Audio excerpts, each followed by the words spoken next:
Ойлау жүйесі. Аффирмация дегеніміз ой. Аффирмациямен айналысу дегеніміз ойлану. Ойланудың үш түрі болады: дұрыс, позитивті және негативті. Аффирмация деген жалпы не? Өз-өзіңе не басқаға сұрақ қою, яғни ішкі диалог немесе басқа бір адаммен әңгімелесу. Сыртқы диалог. Растама бар болғаны осы ғана. Ал енді кеңейтілген түсініктеме. Аффирмация дегеніміз ой. Ой дегеніміз сөз. Онымен бейсаналы түрде біз оны бала кезімізден тіл шыға бастаған кезден бастап айналыса бастаймыз. Біз оны қалай жасаймыз? Екі түрлі жолмен: өзімізге не өзгеге сұрақ қою арқылы.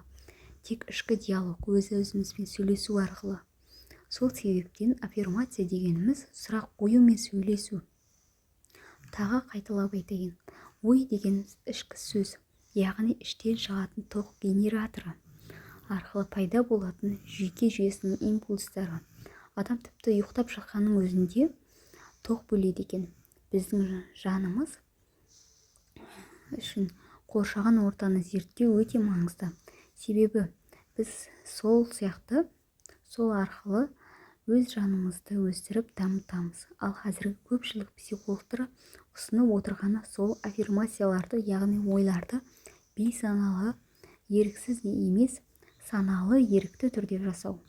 Сонда өз өміріңнің сценарийі, тағдыры басқа бір адам емес, не теріс орта жазбайды, өзіңіз жазасыз. Сол арқылы аффирмациялар арқылы тағдырды өзгертуге болады. Сонымен қатар аффирмация арқылы сыртқы өмірге, ортаға деген тәуелділіктен, сыртқы теріс факторлардың әсерінен арылуға болады. Яғни құлдық санадан. Саналы түрде 3 аптада аффирмациямен айналысудың өз адамның 4 негізгі қабілетіне: қабылдау, ойлану, сезіну, әрекет ету үлкен әсер етеді. Терең өзгерістер туғызуы мүмкін. Бәрі онымен дұрыс айналысуға байланысты екенін ұмытпаңыз. Себебі көп адамдар аффирмацияларды дұрыс жасамайды. Сол себептен оларға көмектеспейді. Пайдасын көре алмаған ішкі әлемге енді қайтып оралмаймын, өтірік бәрі дейді. Қайтадан сыртқы әлемге тәуелді болады. Ең бастысы аффирмациялар теріс, жағымсыз және негативті болмауы керек.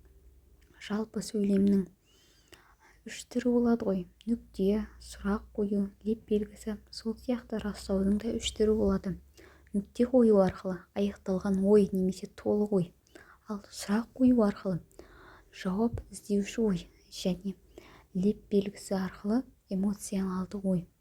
Ойлау жүйесін өзгерткеннен өмірдің мәнісі өзгереді.